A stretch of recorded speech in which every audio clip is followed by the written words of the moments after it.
दोस्तों, जैसा कि आप लोग जानते हैं कि ये धनिया का घर है और यहाँ पर राधा अभी तक भी बेहोश पड़ी है। तो ये देखते हैं आगे की कहानी में क्या होता है। अरे पता नहीं इस कलमोही कमबख्त मारी को क्या सूझा कि बेहोश होके पड़ी है। अब ना घर के काम होंगे ना कुछ और मेरे बेटे का पैसा अलग से लग जाएगा कमबख्त मारी ना हो तो। और नहीं तो मम्मी जान, क्या ऐसे ही कोई आदिवासी आकर मुझे क्यों नहीं कहता कि तुम मेरी लिली हो। मुझे तो लगता है कि इस राधा का उसके साथ कोई चक्कर चल रहा था। मैं तो कहती हूँ कि अब ये होश में ही ना आए। अगर ये कमबख्त मारी होश में आ भी गई ना तो मैं इसे इस घर में नहीं टिकने दूंगी। न जाने वो आदिवासी कौन है और इसे अपनी लिली लिली कहता है। मुझे भी ऐसा ही लगता है कि कोई चक्कर बक्कर चलता रहा होगा इसका इसके साथ। हाँ नहीं तो और क्या। इतनी देर में शाम डॉक्टर को लेकर आ जाता है। अरे डॉक्टर देखिए ना, मेरी राधा को क्या हो गया है। प्लीज़ इसे ठीक कर दीजिए, मुझे तो कुछ समझ नहीं आ रही। ठीक है, आप चिंता मत करो और मुझे अपना काम करने दो। मुझे देखने दो कि आखिर इसे हुआ क्या है। ओह माय गॉड, इसकी हालत तो बहुत ज़्यादा क्रिटिकल है। मैं तो हैरान हूँ। मुझे नहीं लगता कि आपकी वाइफ बच जाएगी, लेकिन मुझे एक बार तसल्ली करने दें, फिर उसके बाद ही मैं आपको कुछ बता सकती हूँ, क्योंकि अभी आपके वाइफ की सांसें रुक चुकी हैं। ओ नहीं, ऐसा नहीं होना चाहिए। अभी हमारी कल ही तो शादी हुई थी और आज ये सब कुछ हो गया। अब होने को कौन टाल सकता है, मुझे एक बार देखने दो। ये बहुत ठंडी हो चुकी है और इसकी सांसें भी रुक चुकी है। आई एम सॉरी, आपकी वाइफ इस दुनिया में नहीं। ऐसा नहीं हो सकता। मेरी राधा मुझे छोड़कर नहीं जा सकती। राधा तुम उठो, तुम बता दो, तुम ऐसे मुझे छोड़कर नहीं जा सकती। राधा, तुमने तो मेरे साथ साथ जीने मरने की कसमें खाई थी। राधा तुम ऐसा नहीं कर सकती। राधा एक बार उठो ना तुम। राधा अच्छा ही हुआ ये इस दुनिया में नहीं रही। अरे मम्मी जी, लेकिन एक्टिंग तो करनी पड़ेगी, नहीं तो आपका बेटा शाम क्या सोचेगा। अरे बहू तो ठीक कह रही है।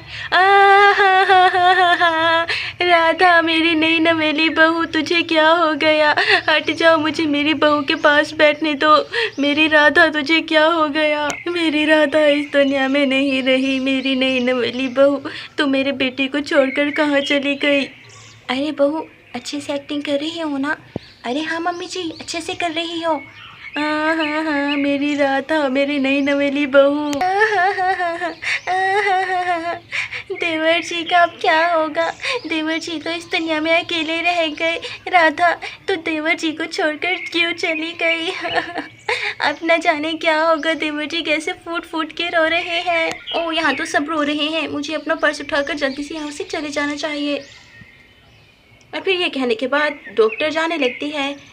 अच्छा शाम में जा रही हूँ, खुद को संभालने की कोशिश करो। तुम तो जानते ही हो, जो इस दुनिया में आया है वो एक ना एक दिन चला ही जाएगा। तो इस तरह रोने से कुछ भी नहीं होगा। अब मैं चलती हूँ। मेरी फीस तो मुझे बाद में ही दे देना, अभी तो तुम खुद सदमे में हो। अब मैं अपना पर्स भी उठा लेती हूँ। ठीक है, अब मैं जा रही हूँ। और माँ जी आप भी ज़्यादा मत रोइएगा, आपका बीपी शूट हो जाएगा। और तुम भी इतना ज़्यादा रोने की ज़रूरत नहीं है। जो इस दुनिया में आए वो तो एक न एक दिन जाता ही है। अब मैं जाती हूँ। राधा उठ जाओ ना। राधा क्या हो गया तुम्हें। मैं उस आदिवासी की जान ले लूँगा। राधा उठने की कोशिश करो, तुम मुझे ऐसे छोड़कर नहीं जा सकती। राधा देखो मेरी आंखों में, देखो मेरी तरफ देखो। राधा तुम उठ क्यों नहीं रही। राधा तुम मुझे छोड़कर नहीं जा सकती। अरे मेरे बेटे शाम, मुझे भी दुख हो रहा है। मेरे बेटे खुद को संभालो। राधा नहीं रही अब। शाम खुद को संभालने की कोशिश करो। राधा अब इस दुनिया में नहीं रही, वो हम सबको छोड़कर चली गई। मैंने तो सोचा था मेरी दूसरी बहू आ गई है, इस घर में किलकारियाँ गूंजेंगी, लेकिन राधा तो नहीं रही। अरे बहू पता मेरी परफॉर्मेंस कैसी है। अरे मम्मी जी टॉप क्लास परफॉर्मेंस है, जारी रखो। देवर जी मुझे तो बहुत दुख हो रहा है। अरे मम्मी जी मुझे तो बताओ मैं कैसी एक्टिंग कर रही हूँ। अरे मेरी बहू तो एक्टिंग में मेरी भी माँ निकली। चल उसे शक हो जाएगा। राधा कहाँ चली गई तो हमें छोड़कर। राधा तो मुझे छोड़कर नहीं जा सकती। राधा उठने की कोशिश करो। राधा उठो, मेरी तरफ देखो। तो सब बहुत ज़्यादा रो रहे थे। यहाँ पर धनिया और सीता एक्टिंग करने में मसरूफ़ थी।